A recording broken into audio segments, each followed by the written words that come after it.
Hello everyone. आज हम लोग इस क्वेश्चन को सॉल्व करेंगे। इसमें दिया है कि दो मोल आइडियल मोनोएटॉमिक गैस है ना, तो हम लिख लेते हैं नंबर ऑफ मोल्स कितना है, दो। और आइडियल मोनोएटॉमिक गैस है, मोनोएटॉमिक। मोनोएटॉमिक के लिए हम लोग जानते हैं सीवी कितना होता है, 3/2 r। सीपी कितना होता है, 5/2 r। और गामा कितना होता है, 5/3। ठीक है। अब यदि हम यहाँ से आगे देखें तो बोल रहा है कि इसका एडियाबैटिक एक्सपांसन करवाया गया है ना। कैसा क्या करवाया गया, एडियाबैटिक एक्सपांसन। एडियाबैटिक एक्सपांसन इसका मतलब क्या होता है, एडियाबैटिक प्रोसेस कैसा है, एडियाबैटिक मतलब हीट चेंज कितना हो जाएगा, जीरो, है ना। मतलब हम लोग बोल सकते हैं क्यू, हीट ट्रांसफर कितना हो जाएगा, जीरो। और एक्सपांसन करवाया गया कहाँ से कहाँ तक, V1 5 लीटर। और टेम्परेचर T1 कितना है, 127 डिग्री सेल्सियस। मतलब यदि हम लोग इसको T1 को केल्विन में कन्वर्ट करना चाहें तो ये आ जाएगा कितना, 400 केल्विन। और यहाँ से V2, V2 कहाँ तक एक्सपांसन करवाया गया है, 40 लीटर तक। हमें T2 नहीं पता है। अब बोल रहा है Q, W delta U and W delta U and delta H find out करना है। तो सबसे पहले प्रोसेस एडियाबैटिक है, इसलिए Q इज इक्वल टू क्या हो जाएगा, जीरो सबके लिए, है ना। अब सबसे पहला केस है, प्रोसेस कैसा करवाया जा रहा है, रिवर्सिबली। प्रोसेस यदि रिवर्सिबली करवाया जाएगा तो हम लोग जानते हैं रिवर्सिबल एडियाबैटिक के लिए, रिवर्सिबल एडियाबैटिक प्रोसेस के लिए T into V to the power gamma minus one, ये इक्वेशन लगा सकते हैं। T2 V2 to the power gamma minus one is equal to T1 V1 पे पावर गामा माइनस वन। हमें T2 नहीं पता है, V2 पता है, T1 पता है, V1 पता है, गामा 5/3 पता है। हम पहले T2 निकाल लेते हैं। T2 क्या हो जाएगा, T1 इंटू V1। अब देखो ये V2 को ना इधर ले आओ, तो क्या हो जाएगा, ये V1 by gamma minus one upon V2 पे पावर गामा माइनस वन, ये हो जाएगा। अब यदि हम लोग इसको थोड़ा अच्छे से लिखें तो ये क्या हो जाएगा, T1 इंटू, यहाँ पर भी गामा माइनस वन पावर, यहाँ पर भी गामा माइनस वन पावर में। तो हम लोग इसको ऐसे लिख सकते हैं V1/V2 की पावर गामा माइनस वन। और T1 कितना था, T1 था 400 kelvin into V1, initial volume कितना था 40 लीटर, फाइनल वॉल्यूम कितना है, sorry, initial volume 5 litre, final volume कितना है 40, तो 5/40 हो जाएगा, है ना। और power gamma minus one, gamma का वैल्यू कितना है 5/3 माइनस वन। और यदि हम इसको सॉल्व करें तो ये क्या हो जाएगा, 400 इंटू 5/40 मतलब क्या, 1/8। 1/8 पे पावर क्या हो जाएगा, 2/3। ये कुछ ऐसा हो जाएगा, है ना। अब इसको मैं थोड़ा सा छोटा कर लेता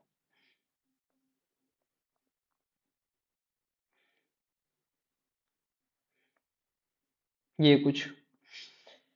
अब यदि हम लोग इसको सॉल्व करें तो ये क्या आएगा, 400 इंटू 1/8 को हम लोग क्या लिख सकते हैं, 1/8 को लिख सकते हैं 1/2 पे पावर 3 इंटू 2/3।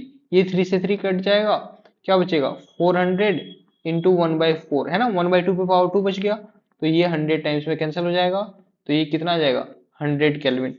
ये क्या आ गया, T2। अब T2 आ गया। अब हमें यहां से क्या निकालना है, हमें निकालना है पहले डेल्टा यू। डेल्टा यू किसके इक्वल होता है, NCV delta T, ideal gas के लिए, है ना, NCV डेल्टा टी।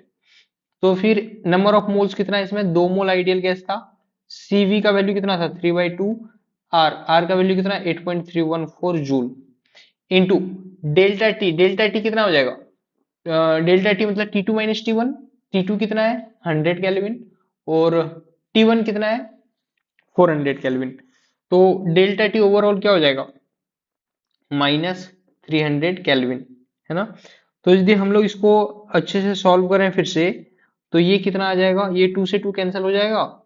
और ये जो है फाइनली आ जाएगा अपना कितना, 3 8 जा 24, 3 जा 7 2, मतलब अप्रोक्सीमेटली -7480.6 जूल के आसपास ये अपना आंसर हो जाएगा डेल्टा यू।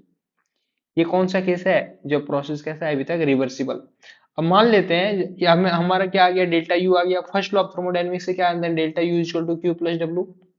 प्रोसेस कैसा है, एडियाबैटिक, इसलिए क्यू क्या हो जाएगा, जीरो। तो डेल्टा यू किसके इक्वल हो जाएगा, डब्ल्यू के इक्वल, और डब्ल्यू डेल्टा यू के इक्वल तो कितना हो जाएगा, -7480.6 जूल की। ये हो जाएगा इसका आंसर। अब अगला देखते हैं ना। अब डेल्टा एच कैलकुलेट करते हैं। डेल्टा एच हम लोग जानते हैं, डेल्टा एच किसके इक्वल होता है, गामा टाइम्स डेल्टा यू के इक्वल, है ना। कैसे, इसको मैं निकाल देता हूं। डेल्टा एच इक्वल टू क्या होता है, N C P delta T, ये होता है। और यदि हम लोग लिखना लिखना चाहें, डेल्टा यू किसके इक्वल होता है, N C V delta T के, है ना। अब यदि हम दोनों को डिवाइड कर दें इक्वेशन, तो एन से एन कैंसिल, यहाँ से ये कैंसिल हो जाएगा, क्या हो जाएगा, delta H is equal to C P upon C V को क्या है, गामा, और यहाँ पे डेल्टा यू। तो हम यहाँ से डायरेक्ट ये इक्वेशन लगा सकते हैं। तो डेल्टा एच गामा का वैल्यू कितना था, 5/3 इंटू डेल्टा यू कितना था, -7480.6। तो यदि हम लोग इसको यहाँ से सॉल्व करें तो ये हो जाएगा -12471 जूल। ये हो जाएगा इसका आंसर। ये पहले पार्ट का आंसर है, जब प्रोसेस कैसा करवाया जा रहा है, रिवर्सिबल तरीके से। मान लेते हैं यदि हम प्रोसेस को इरिवर्सिबल तरीके से करवा रहे हैं, कैसे करवा रहे हैं, इरिवर्सिबल तरीके से, इरिवर्सिबल तरीके से करवा रहे हैं, तो प्रोसेस तो कैसा है, प्रोसेस तो एडियाबैटिक ही रहेगा। तो डेल्टा यू क्या हो जाएगा, क्यू प्लस डब्ल्यू, और क्यू क्या रहेगा इसके लिए, जीरो। तो डेल्टा यू किसके इक्वल होगा, डब्ल्यू के इक्वल, और डब्ल्यू इक्वल टू क्या होता है, -p इंटू डेल्टा वी। यही होता है ना, external -p external into delta we. वो इसने क्या दिया है, देखो एक्सटर्नल प्रेशर कितना दिया है, कांस्टेंट 0.1 atm। तो हम लोग इरिवर्सिबल प्रोसेस में ही ये W equal to -p delta V लगा सकते हैं, इसलिए मैंने यहाँ पे ये इक्वेशन यूज किया है। और माइनस एक्सटर्नल प्रेशर कितना है, 0.1 atm, और डेल्टा वी कितना है, डेल्टा वी इनिशियल वॉल्यूम कितना था, इनिशियल वॉल्यूम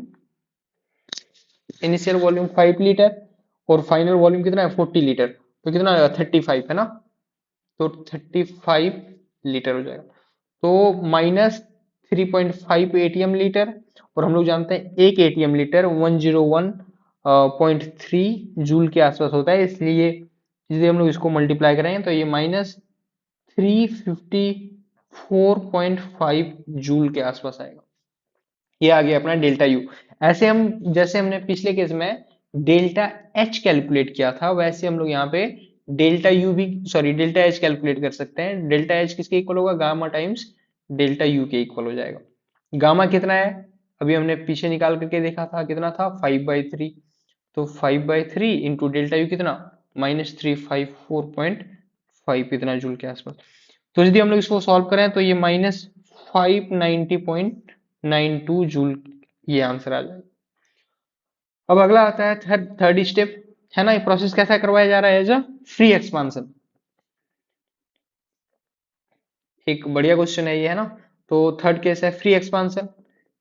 फ्री एक्सपांशन और द प्रोसेस फ्री एक्सपांशन है, तो फिर इसमें W क्या हो जाएगा, जीरो। और प्रोसेस पहले से क्या था, आइडियल, है ना। आइडियल के लिए Q क्या हो जाएगा, सॉरी सॉरी एडियाबैटिक, एडियाबैटिक के लिए Q क्या हो जाएगा, जीरो। अब Q इज दी जीरो है, हम लोग फर्स्ट लॉ ऑफ थर्मोडायनेमिक्स से क्या जानते हैं, from first law of thermodynamics, delta U equal to Q plus W, यही ना। Q भी जीरो, W भी जीरो, है ना। तो डेल्टा U किसके इक्वल हो जाएगा, डेल्टा U जीरो के इक्वल हो जाएगा। और यदि डेल्टा U जीरो के इक्वल हो गया, तो फिर से डेल्टा H भी किसके इक्वल हो जाएगा, जीरो के इक्वल। तो ये इसका आंसर हो जाएगा, ये थर्ड पार्ट का, और ये यहाँ पे सेकंड पार्ट का आंसर हो जाएगा। तो ये एक अच्छा क्वेश्चन था गाइस, है ना, इसको ध्यान से देखें।